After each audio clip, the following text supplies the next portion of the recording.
안녕하십니까. 서울장신축의 신앙수련회 특강을 맡은 김주선 목사입니다. 저는 여러분들과 오늘 길을 만드는 은혜라고 하는 제목으로 이 시간을 좀 함께 하려고 합니다. 학교에서 의뢰를 받고 무슨 이야기를 해야 될까 고민을 길게 했습니다. 학부생들 그리고 신대원을 다니고 있는 분들에게 먼저 졸업한 사람으로서 그리고 현장에서 열심히 일하고 있는 사람으로서 무슨 이야기를 해야 할까. 요즘 흔히 말하는 라떼는 이런 이야기를 할 수는 없으니까요. 그리고 앞으로 너무 어렵다, 전망이 힘들다, 여러분 밥 먹고 살 준비해야 됩니다. 이런 얘기 하고 싶지 않았기 때문에 어떤 이야기 어떻게 풀어갈까 준비를 많이 했습니다. 고민도 많이 했고요. 길을 만드는 은혜라는 제목으로 이 시간 함께 할 때에 여러분에게 그리고 또 저에게도 소중한 시간이 되었으면 좋겠습니다. 먼저 안 얘기할 수가 없기 때문에 잠깐 얘기하고 지나가겠습니다. 대한예수교 장로회 통합교회학교 학생 수라고 하는 통계 수치가 있습니다. 우리가 알고 있는 것처럼 급감하는 거죠. 2011년에서 2015년 데이터이지만 지금 2021년까지 더 데이터의 각도가 더 심해지면 심해졌지 완만해지지는 않는다라고 하는 걸 우리가 다 알고 있을 겁니다. 고민은 이런 거겠죠. 아주 솔직한 우리들의 고민이 될 수 있을 것 같습니다. 예장 통합 교인과 또 목사 수의 추이를 보면 목사는 늘고 있는데 세례 교인은 정체 혹은 줄어들고 있고 전체 교인은 더 줄어들고 있는 거죠. 세례 교인보다 전체 교인이 더 줄어든다고 하는 것은 세례를 받을 후보자가 더 줄어든다라고 하는 거고요. 목사는 계속해서 늘어가고 있다라고 하는 겁니다. 예장 통합 4개 권역 교회 목사 교인들의 예상 추이 데이터도 있습니다. 숫자적인 것들이 중요하다기보다는 우리가 어떻게 미래를 준비해야 할까에 대한 데이터라고 이해하면 좋을 것 같습니다. 교회 늘어나고 목사 늘어나는데 교인은 줄어듭니다. 물론 터무니없이 반으로 줄거나 하는 건 아니지만 분명히 줄어들고 가장 심각한 고민 중에 하나는 이동한다는 거죠. 그리고 신앙생활을 하지 않았던 사람들도 교회에 등록을 하고 새로 교인으로서 활동을 하는데 그 부분에 있어서 선택을 한다는 겁니다. 자기에게 맞는 또 자기가 원하는 교회를 선택한다라고 할 때에 교회는 또 목사는 사역자는 무엇을 준비해야 할까 그 얘기를 하려고 하는 거죠. 일반적으로 여러분들이 알고 계시는 사역의 분야는 교회 사역이 가장 대중적이라고 할 수 있겠습니다. 그리고 조금 더 연결된다면 교회가 마을에 있으니까 마을 사역 정도 생각해 볼 수 있겠죠. 교회하고 정반대 사역은 아니지만 그래도 기관에서 교회 현장이 아닌 기관에서 일을 하는 분들도 계십니다. 교회 사역을 하든 마을 사역을 하든 기관 사역을 하든 코로나 이후에 이 오프라인 사역은 굉장히 어려워진 건 사실입니다. 그래서 온라인으로 많이 건너갔죠. 지금 저도 여러분들과 온라인으로 만나고 있는데 온라인으로 만나고 있다고 해서 오프라인이 없는 건 아니지요. 지난번에 다른 곳에서 강의를 하는데 분명히 온라인 강의를 했는데 오프라인으로 연락이 오더라고요. 페이스북 메시지로 연락이 와서 같이 만나서 그분의 교회가 앞으로 어떻게 하면 더 잘 마을에서 지낼 수 있는지에 대한 이야기를 한참 동안 여러 번에 걸쳐서 하는 만남이 형성되었었습니다. 제가 드리고 싶은 말씀은 이런 거예요. 오프라인 물론 좋았습니다. 근데 상황적으로 온라인 갈 수밖에 없어요. 그러면 온라인만 갈 거냐 이거죠. 반드시 오프라인이 합쳐진다. 그래서 온라인 모든 라인을 동원해야 한다라고 얘기하는 겁니다.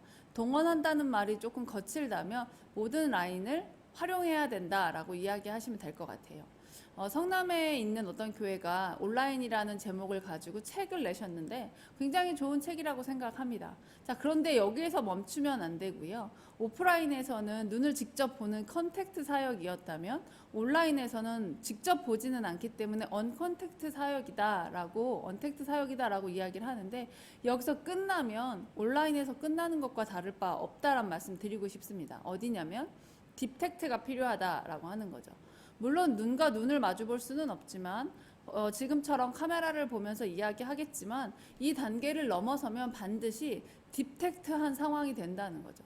페이스북 메시지든 카톡이든 어떤 것이든 전화든 우리는 분명히 깊은 관계를 맺게 될 것입니다. 메타버스라든지 그 안에 제페토라든지 여러 가지 상황 속에서도 분명하게 관계를 맺고 지내고 서로 연결되어 있는 것들을 저보다 훨씬 더 잘 아실 거예요. 그래서 컨택트, 언택트, 그리고 딥택트, 오프라인, 온라인, 그리고 온라인까지 가야 하고 그 모든 것들이 교회 사역에서, 마을 사역에서, 그리고 그 외 기관 사역에서도 이루어진다라고 하는 부분들을 기억하시면서 이 시간 함께 하시면 좋을 것 같습니다.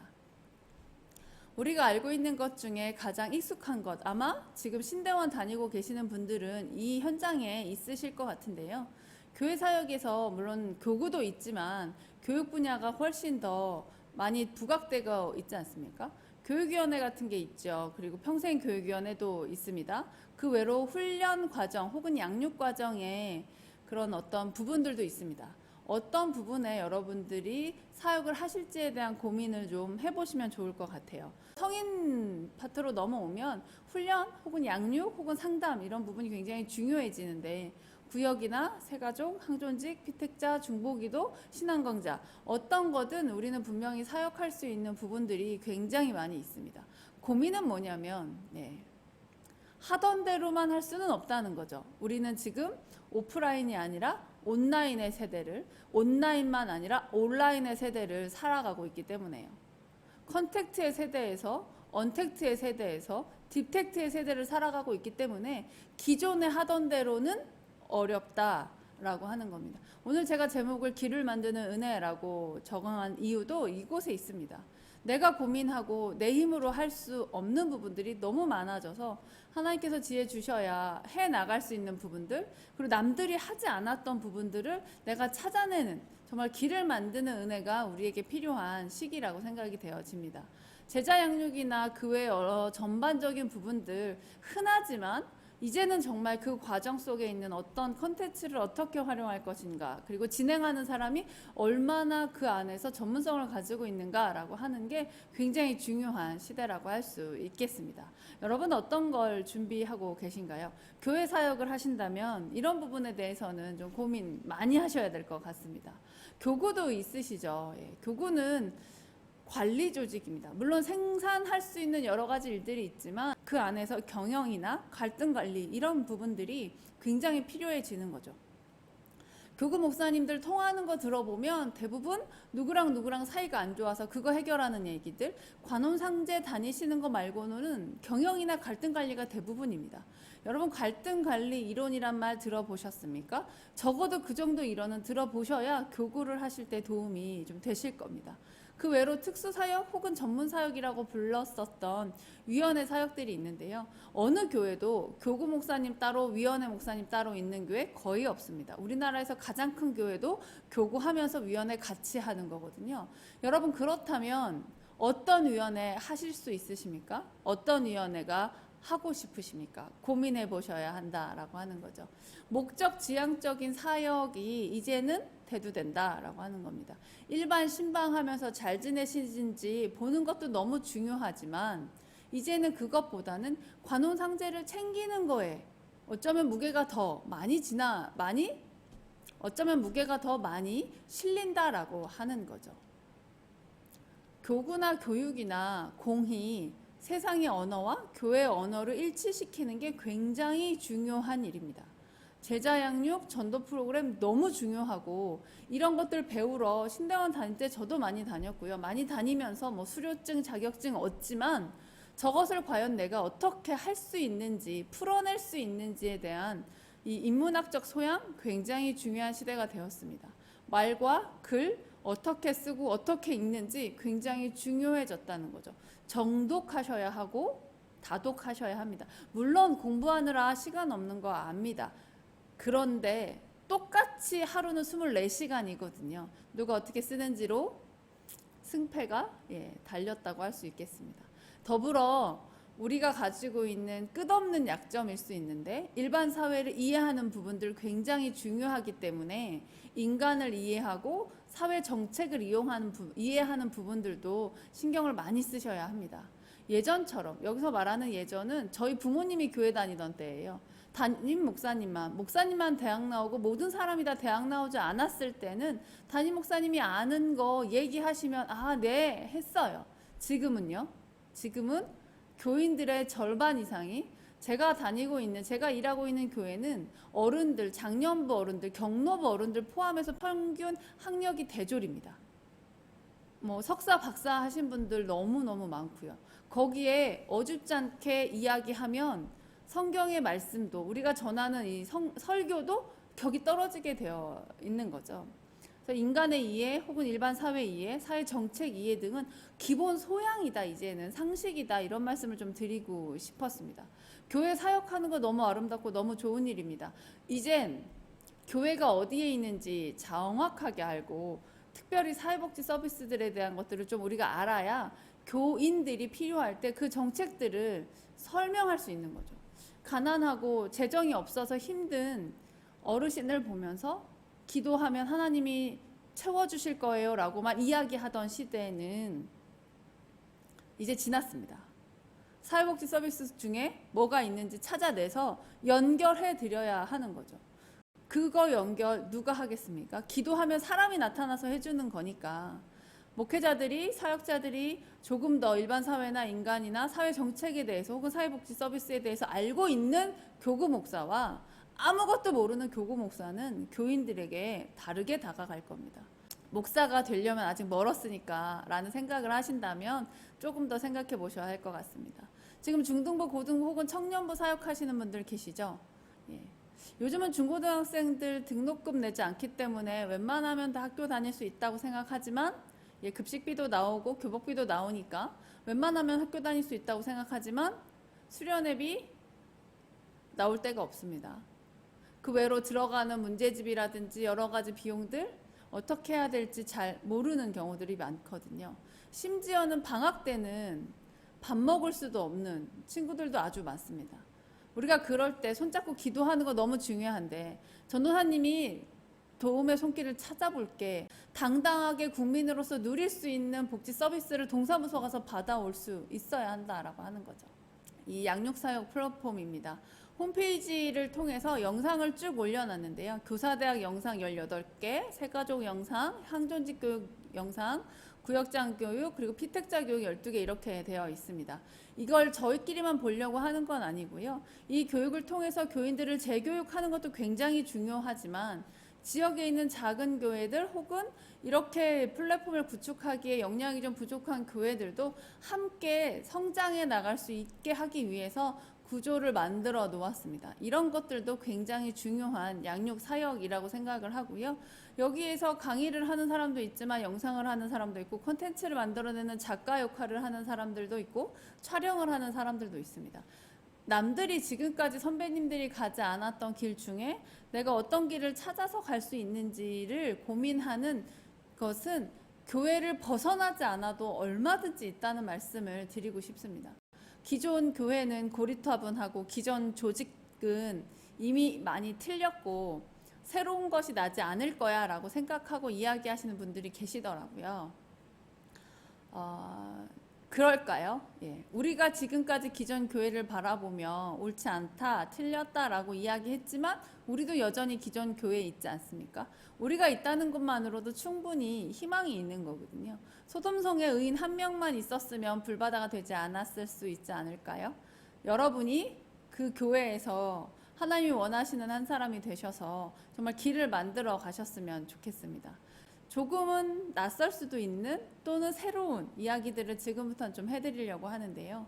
신대원을 졸업하고 전도사가 되거나 목사가 되었을 때 자기소개서를 씁니다. 그렇죠?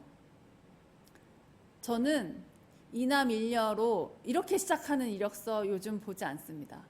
아버지 목사님 밑에 어떻게 배워 이런 이력서도 보지 않습니다. 요즘에 보는 이력서는 청년들에게 물어보십시오. 어떻게 이력서를 쓰는지, 어떻게 자기소개서를 쓰는지. 나를 소개합니다. 저는 이런 사역을 좋아합니다. 이런 사역을 이렇게 했었습니다. 이런 사역을 이만큼 할 수 있습니다. 이런 걸 써야 되는 거거든요. 교회에서 우리를 선택할 수 있도록 또는 모셔갈 수 있도록 여러분 전문가가 되어 주셔야 합니다.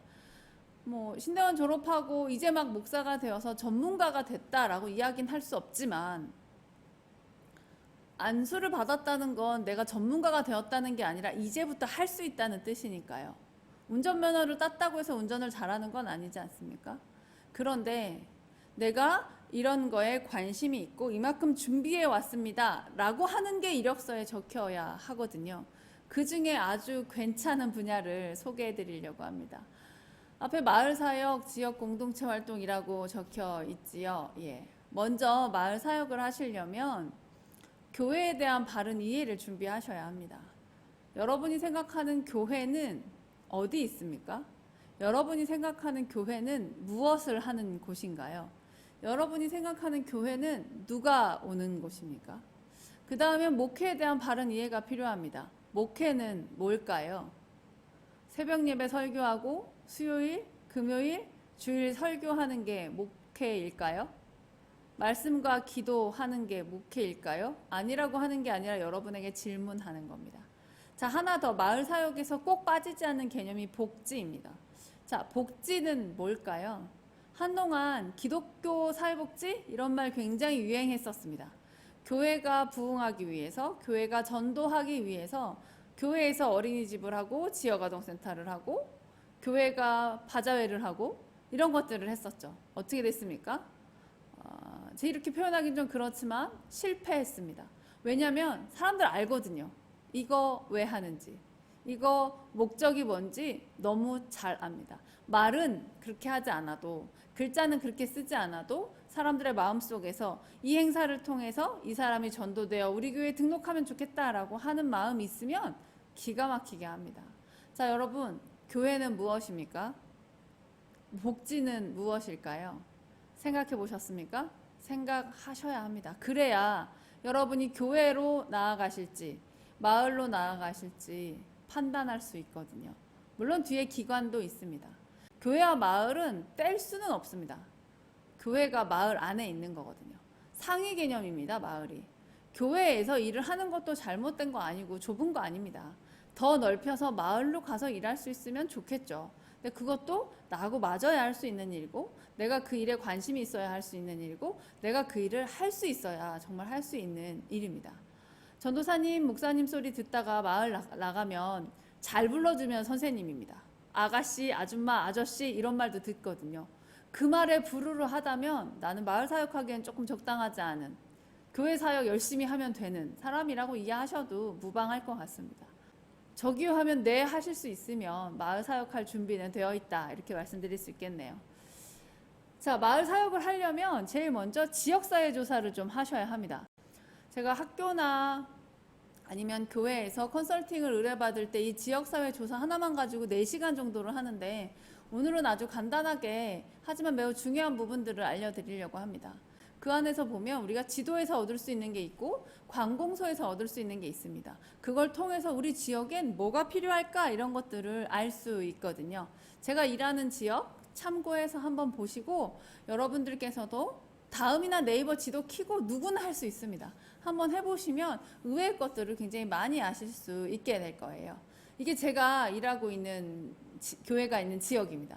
그러니까 밑에 화살표 있는 곳이 교회고요. 산같이 생긴 거에 보면 흥덕 택지지구라고 써 있잖아요. 신도시는 아니고 택지지구, 이렇게 조그만 아파트 단지, 아파트가 새로 생긴 땅이라고 할 수 있습니다. 10년, 15년 정도 됐고요. 이제는 다 이제 들어왔고, 저 화살표 있는데 옆쪽으로 신강교 제1풍경채라고 써 있는 곳, 그것이 이제 2023년 정도에 입주하면 완전히 꽉 차는 택지지구입니다.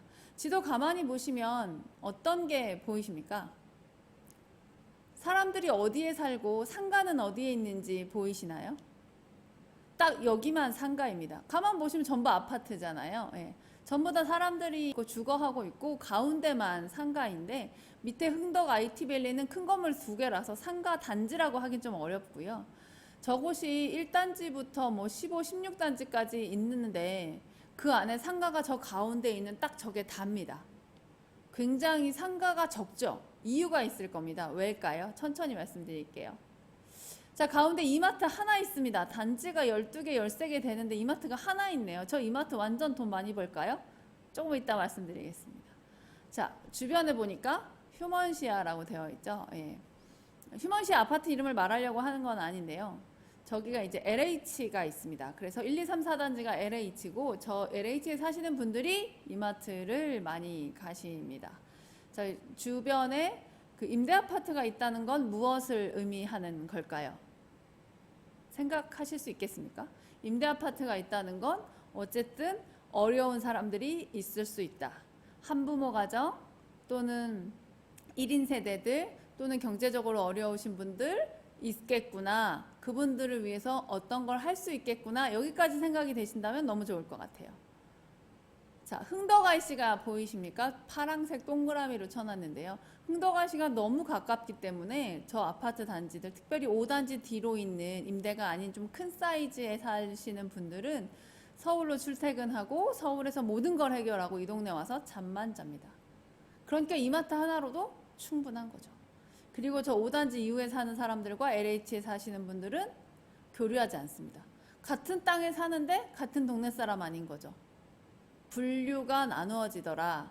그런데 행정복지타운은 하나밖에 없어서 그곳에서 모든 것들을 처리하고 있습니다.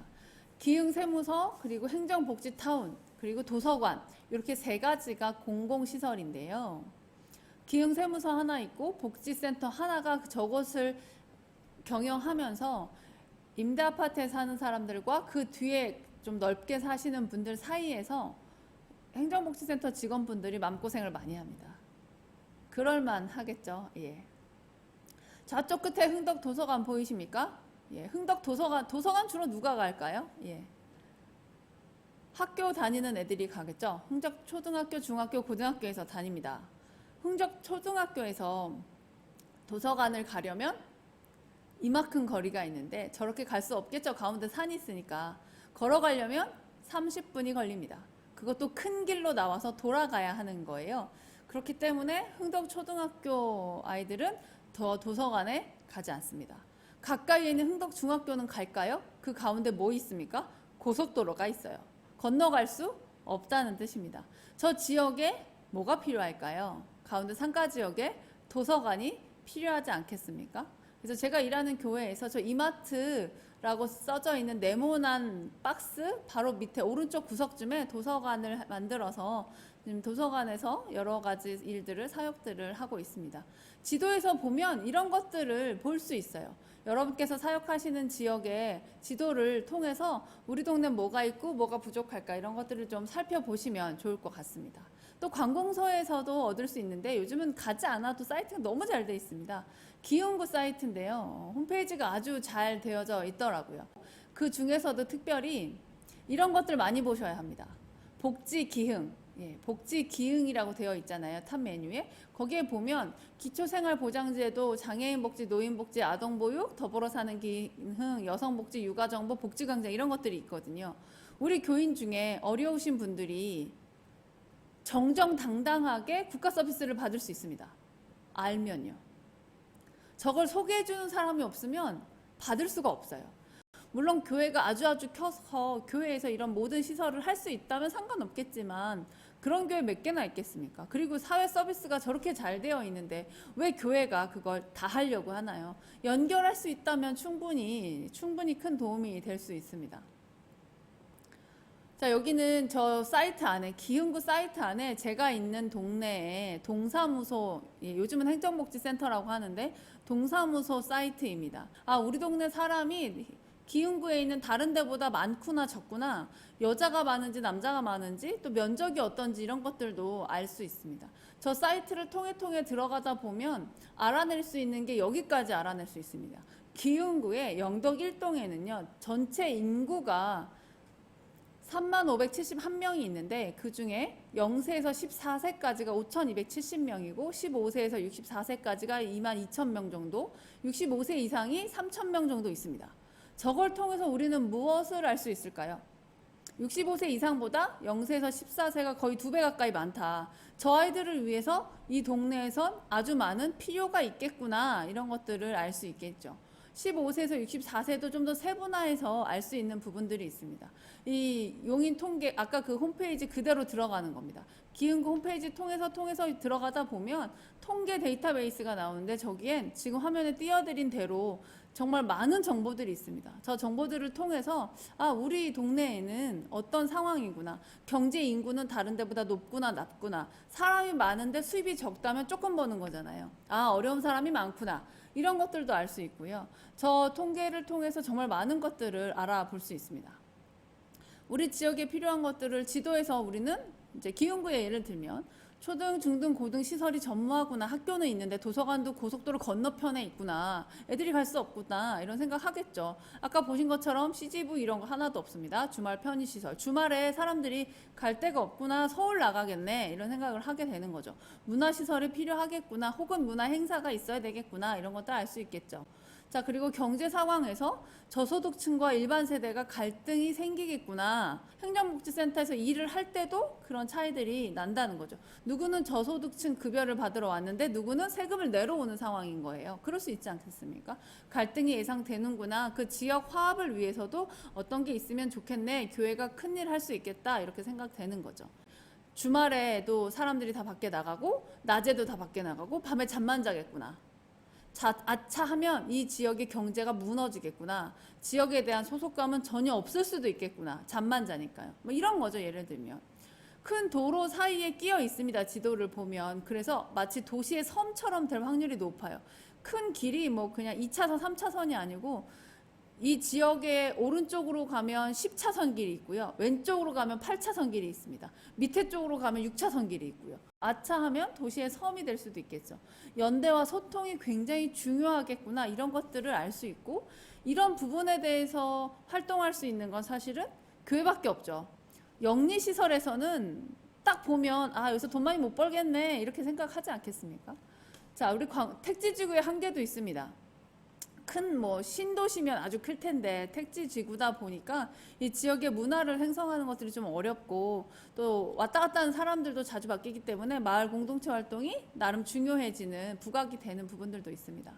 관공서에서 우리가 알 수 있었던 것들은 초등, 중등, 고령을 차지하는 비율들이 크다. 아, 이런 부분들은 교회가 충분히 사역으로 연결할 수 있겠다. 복지 기흥에서 얻을 정보가 많다. 아, 우리 교회 분들하고 연결할 서비스가 많겠구나. 이러저러한 상황을 보니 주중에 사역할 수 있는 게 아주 많겠네. 인구적인 특성도 있고 경제적인 특성도 있고 학력적인 특성도 있구나라는 걸 알 수 있는 거죠. 아, 그렇다면 주민센터의 업무를 좀 빼주기도 하고 민간이 할 일이 많겠구나. 민간이라고 하면 이제 공무원 아닌 사람들을 민간이라고 합니다. 아, 그럼 교회가 할 일이 아주 많겠네. 같이 협조해서 이런 이야기들 생각할 수 있겠죠. 아, 이 동네가 산업 구조가 낮구나. 돈을 벌 수 있는 게 많이 없고 돈을 쓰는 동네구나. 사람들이 돈을 서울 나가서 쓰겠구나. 여기까지 생각이 되는 거죠. 이게 그냥 구청 홈페이지 들어가서 알아낸 자료입니다. 여러분들이 사역하시는 교회가 있는 그곳의 지역 홈페이지에 들어가셔서 지자체 홈페이지에 들어가셔서 이 정도 자료는 충분히 다 얻어내실 수 있어요. 그러면 우리 교회가 어떤 방향을 해야 되는지 우리 부서가 어떻게 일해야 되는지는 가닥이 나오겠죠.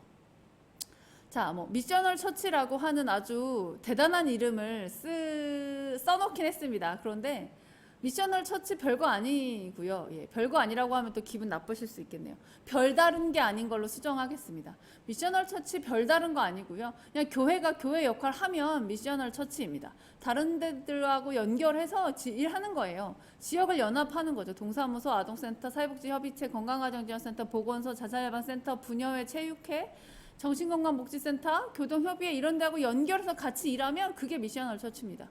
미셔널 처치의 아주 가장 중요한 정의는 내 보낸다에 있거든요. 교회로 들어온다가 아니라 내 보낸다이면 마을과 연합하는 거 아니겠습니까? 이 일에 관심 가지실 수 있다면 지금 들으시면서 와 저거 땡기는데 싶으시면 조금만 공부하시고 조금만 찾아보시면 아주 많은 데이터들이 있습니다.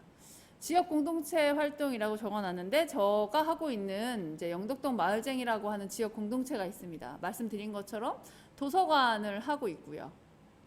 이 도서관과 지역 공동체에서 마을과 연합해서 마을 사역들도 하고 있고 동사무소하고 연합해서 일을 하고 있습니다. 동사무소에서 선정해 주기도 하고 동사무소에서 500명 정도 표본에게 문자를 보내주면 거기서 신청한 사람들에게 저희가 배분하기도 합니다. 신청할 때 그분들의 상황을 좀 들을 수 있고 신청할 때 신청서에 써주시니까 네이버 폼 같은 거에 써주시면 들을 수 있고 응급하게 개입이 필요하면 관이나 중요한 단체들과 연결해서 개입을 하기도 합니다. 이런 것들 굉장히 중요하다고 생각이 들고요. 뭐 전부 다는 아니지만 영덕동 마을쟁이를 검색하면 이제 신문 나오는 뉴스들인데요. 뭐 이웃들에게 나눔을 하고 있다라고 하는데 뭘 준다가 중요한 게 아니고요. 저분들이 우리 동네에서 소외되지 않는다가 중요합니다. 나도 우리 동네 사람이야. 이게 정말 중요한 거죠. 제가 일하는 곳에서 자살예방 캠페인을 했었습니다. 앞에 화면에 나오는 분은 이제 저희 담임 목사님이신데 자살예방 캠페인을 통해서 이 지역에 있는 중학생, 고등학생 600명이 모인 행사였습니다. 지역에서 한 번도 생각을 안 해보셨다고 하더라고요. 150명 이상 모여서 뭔가를 해본 적이 없다고, 교회에서 이걸 하겠다고 했더니, 영덕동 마을쟁에서 이걸 하겠다고 했더니 안 될 거라고 얘기를 하시더라고요. 우리 동네는 이렇게 큰 행사가 되지 않는 동네라고. 근데 아주 성대하게 잘 됐습니다. 왜 그랬을 것 같으세요? 중고등학생들 자원봉사 시간 배부했거든요. 다 오죠. 예. 그래서 정말 중고등학생 600명이 부모님하고 같이 오셔서 자살 예방에 관련된 교육도 듣고 캠페인도 하고 부스 체험도 하고 걷기 행사도 했었습니다. 여러분 지역의 자살률 어느 정도 되는지 혹시 아십니까? 예. 수원과 용인은 경기도에서 자살률 1위, 2위를 하는 곳입니다. 사람이 많아서도 있지만 유리기 때문에, 퍼센트이기 때문에 높긴 확실히 높거든요. 지역에서 필요한 것들을 하려면 교회가 나서줘야 합니다. 저 돈 되는 거 아니거든요. 돈 되는 거 아니면 세상에선 하지 않습니다. 교회니까 하는 거예요. 사람 살리는 일이라고. 자, 세 번째는 여러분 관심 많으실 텐데 요즘은 또 관심 많다 하시더라고요. 기관사역입니다. 교회 현장을 제외한 나머지 단체를 전부 다 총칭해서 기관이라고 표현하고 기관사역이라고 얘기하는데요.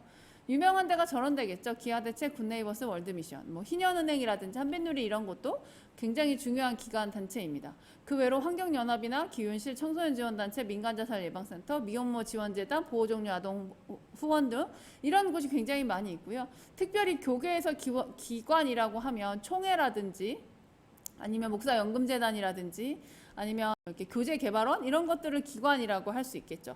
여튼 이런 기관들은 교회와 다릅니다. 특징이 아주 강하게 있죠. 이 기관들은 봉사와 직장이 혼재되어 있는 특징이 있습니다. 분명히 회사인데 봉사해야 되는 경우들이 있어요. 이게 나쁘다는 게 아니라 알고 가야 한다는 겁니다. 모금이 중요한 영역이 돼요. 어쩔 수 없이. 국가사역을 하든 아니든 인건비에 대한 부분들, 관리비, 경영비에 대한 부분들이 있기 때문에 돈에 대한 이야기를 계속 해야 되는데 이 부분이 힘드신 분들은 기관사역이 사실 조금 쉽진 않을 것 같습니다.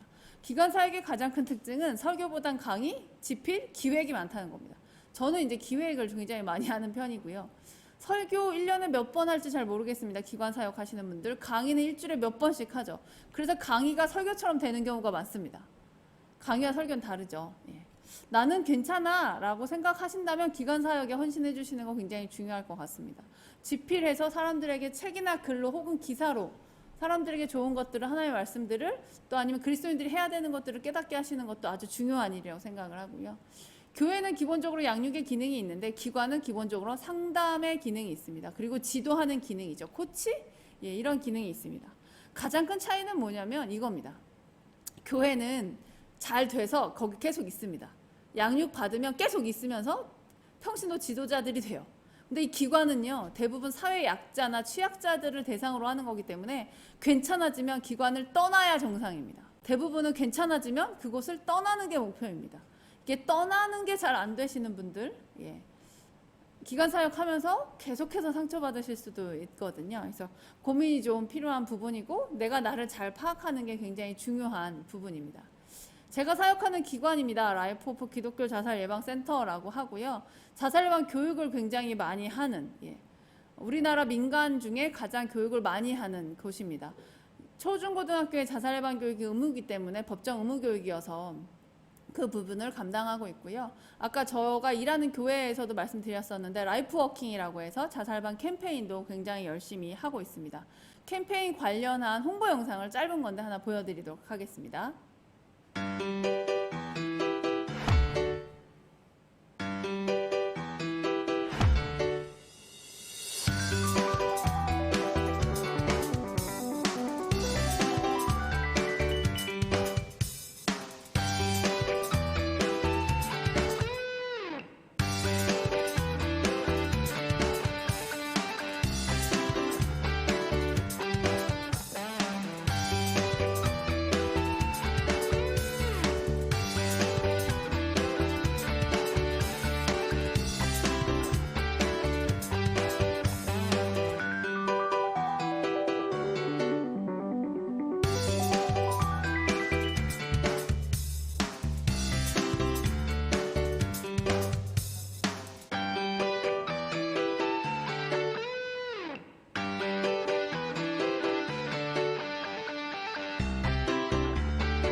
어떤 컨셉의 행사인지 아시겠죠? 자살반 교육이지만 전혀 슬프지 않고 따뜻하게 즐겁게 할 수 있습니다.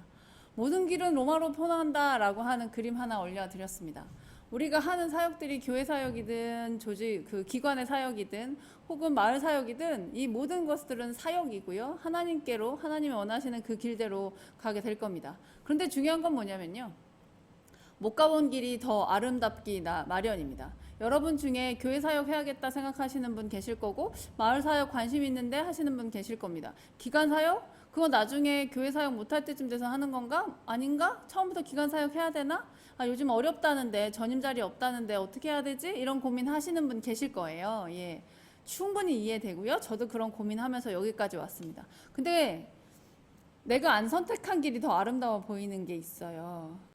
후회하지 않으려면 충분히 알아보고 충분히 조사하고 결정해야 하는 거죠. 저는 이런 말씀 드리고 싶습니다. 가던 길만 가면 가던 길밖에 못 간다. 여러분, 선배들이 가던 길이 있습니다. 익숙하게 가던 길이 있죠. 목사는 이래야 돼, 교회는 이런 거야 얘기하면서 익숙하게 가던 길이 있습니다.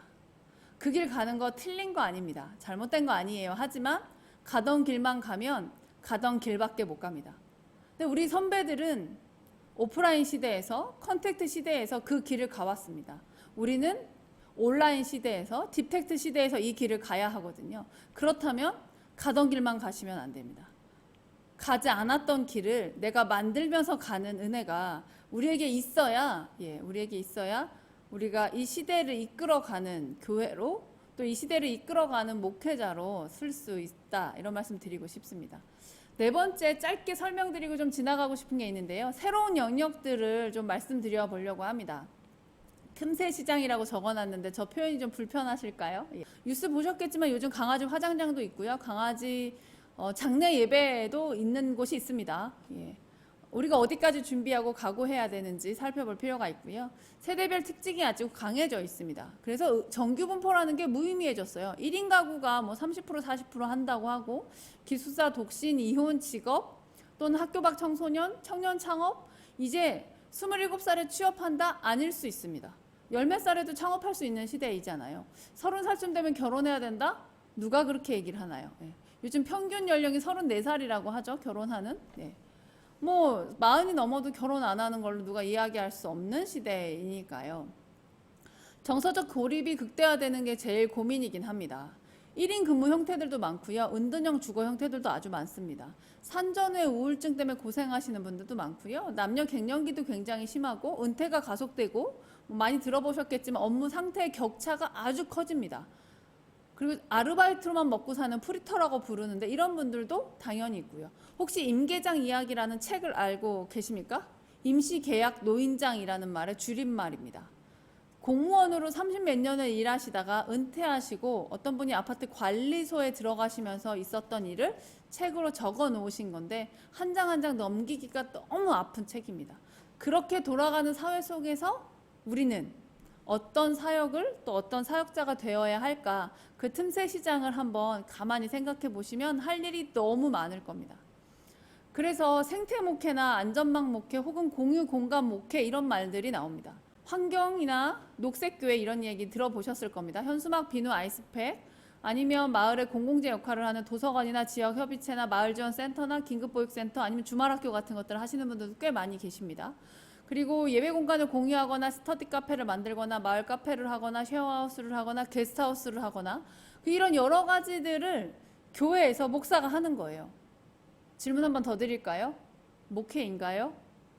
교회인가요? 여러분이 가지고 계시는 교회론과 목회론이 정확하게 있어야 합니다. 이게 받아들여지지 않을 수 있어요. 예, 그러면 제일 처음에 소개해드렸던 교회 목회 하시면 됩니다. 교회 이건 힘들지만 교회로만은 안 될 것 같아요. 마을 목회 하시면 됩니다. 교회, 마을 잘 모르겠어요. 기관 목회 하시면 되고요. 1번, 2번, 3번 교회, 이제 교회는 좀 마을은 이미 너무 많고 기관은 내가 갈 만한 데가 없고 자, 틈새 시장을 노려보시고 하실 수 있는 걸 한번 고민해 보세요. 여러분 뭘 좋아하십니까? 어떤 일 하는 거 좋으세요? 일단 나를 알아야 내가 잘하는 걸 찾을 수 있지 않겠습니까? 저는 하창 공방이라는 걸 하고 있습니다. 약간의 오해가 있을 수 있지만 화장품을 만들어 파는 곳은 아닙니다. 그냥 피부가 좀 안 좋거나 비염이 있는 사람들끼리 모여서 공동 제작을 하는 공동체예요. 예, 뭐 재료비로 그냥 서로 n분의 1 나누어서 만들어서 갑니다. 근데 그곳에서 눈물이 있고 웃음이 있어요. 아이가 아토피로 밤새 고생하는 걸 바라보는 엄마의 마음을 누가 위로해 줄 수 있겠습니까? 의사 선생님이 연고 발라주면서 이거 바르면 나을 거예요. 이러면 위로될 것 같으세요? 그렇지 않습니다. 같이 고생해야 그 위로 되거든요. 그런 엄마들끼리 같이 모여서 얘기하는 곳입니다. 가끔은 이렇게 지금 화면에 나오는 것처럼 뭐 다른 데 가서 강의를 좀 하기도 합니다. 저 곳도 사실은 교회예요. 딱 보시면 아시겠죠? 송파구에 있는 오빌교회라는 곳인데 그곳에서 이제 도서관을 하시고요. 거기에 가서 생태교육을 지역 엄마들하고 같이 했던 사진입니다. 이것도 마찬가지고요. 수련회 가서 이렇게 했던 사진입니다.